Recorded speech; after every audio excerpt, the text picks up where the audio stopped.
Every single meal for 22 years, she set an extra plate at her table. Her family begged her to stop.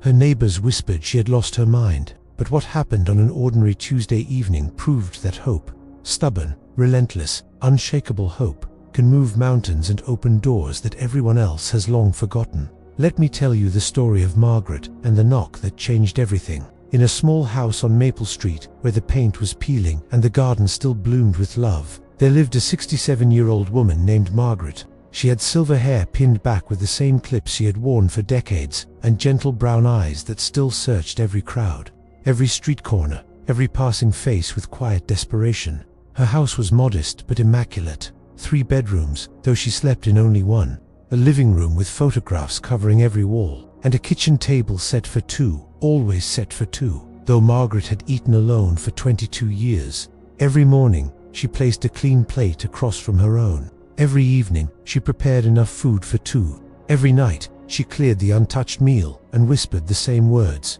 "Maybe tomorrow." 22 years ago, Margaret's daughter Sophie had vanished. She was 18 years old, wild with dreams too big for their small town.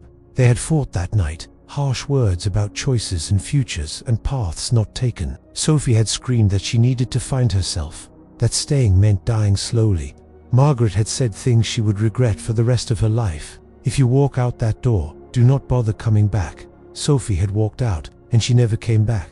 For the first year, Margaret called the police weekly. She hired a private investigator until her savings ran dry. She posted flyers until the rain washed them away, and she posted them again. Nothing. No calls, no letters, no trace. Her husband Harold could not bear the grief. He passed away 7 years later. Some said from a broken heart. Now Margaret was alone with her photographs and her prayers and her 2 plates on the table. Her son David visited every Sunday and pleaded with her. "Mum, it has been 22 years. Sophie is gone. You need to accept it. You need to move on." Margaret would smile sadly and shake her head. "A mother's hope does not have an expiration date, my son. As long as I am breathing, she has a place at my table. Perhaps I am foolish," she sometimes thought in the dark hours before dawn. "Perhaps she is gone forever. Perhaps I am setting a plate for a ghost." But every morning, she set the plate anyway. One Tuesday afternoon, Margaret's neighbor Ruth came by with fresh tomatoes from her garden. She sat at the kitchen table and stared at the empty plate. 22 years, Margaret, Ruth said gently. "I say this because I love you.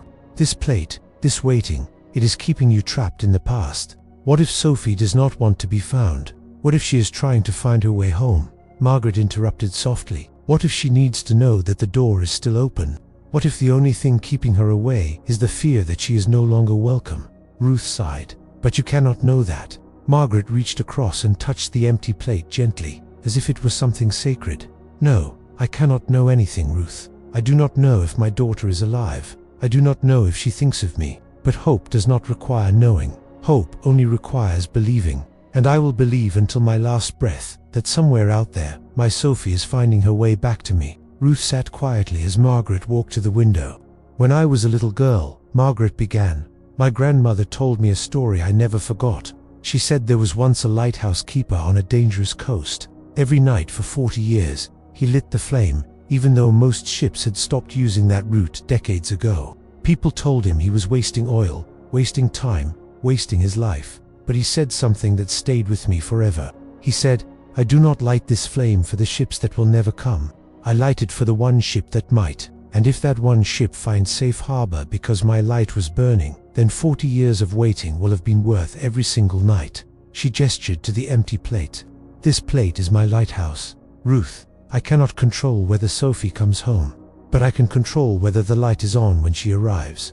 I can make sure that if she ever finds the courage to knock on that door, she will know, without a single doubt, that she was wanted every single day she was gone."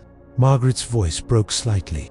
"Hope is not foolish, Ruth. Hope is how we keep love alive across time and distance and silence. Hope is how we tell the universe that we refuse to give up on the people we love."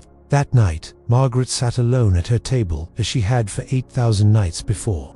The empty plate gleamed in the lamplight. Part of her, the tired part, the aging part, the part that ached in places medicine could not reach, wondered if David and Ruth were right. But then, she remembered her grandmother's words about the lighthouse. She cleared the untouched plate and whispered her nightly prayer. "Wherever you are, my darling, I hope you know you are loved. Come home whenever you are ready. I will be here." 3 weeks later, on an ordinary Tuesday evening, Margaret was preparing dinner when she heard something that stopped her heart. A knock at the door, soft at first, almost hesitant. Then 3 more knocks, slightly stronger.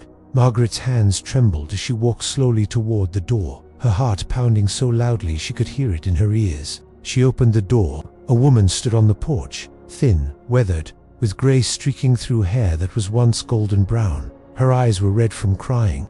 But those eyes, Margaret would know those eyes anywhere. "Mama." The word was barely a whisper. The voice was older, rougher, broken by years of hard living. But it was Sophie's voice. "I am so sorry, Mama. I was afraid you would not want me." Margaret pulled her daughter into her arms before she could finish. 22 years of tears fell in a single moment. When they finally stepped inside, Sophie froze. She saw the kitchen table, 2 plates, 2 glasses. "Mama," she breathed, fresh tears streaming. "You were expecting me." Margaret cupped her daughter's face in her weathered hands. "I have been expecting you every single day for 22 years, my darling. There was always a place for you at my table, always a light in the window, always hope in my heart." Sophie collapsed into sobs. "I was so lost, Mama. I thought you would never forgive me." Margaret held her tighter. "There was never anything to forgive, my love. You are my daughter. You are my heart, walking outside my body. I would have waited forever."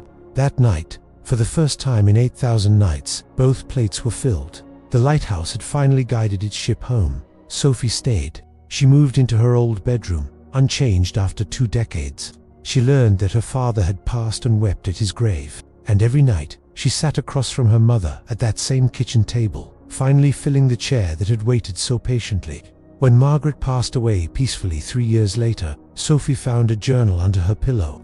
22 years of entries. Every single one ended with the same words. "I set her plate today. I believe she is coming home. Hope never dies." This story reminds us of something beautiful and unbreakable. Hope is not foolish. Hope is not weakness. Hope is the quiet, stubborn courage to keep believing when everyone tells you to stop. Perhaps you are waiting for someone right now. Perhaps you are wondering if your hope is wasted. It is not. Keep the plate set. Keep the light burning. Keep the door open, because hope has a way of calling them home. You are not foolish for believing. You are brave. And sometimes, after 22 years of waiting, someone finally knocks. Who are you still hoping for? Share in the comments below. If this story touched your heart, share it with someone who needs hope today. Subscribe and join our beautiful community. Until next time, remember, hope is never wasted. Take care of your beautiful, hopeful heart.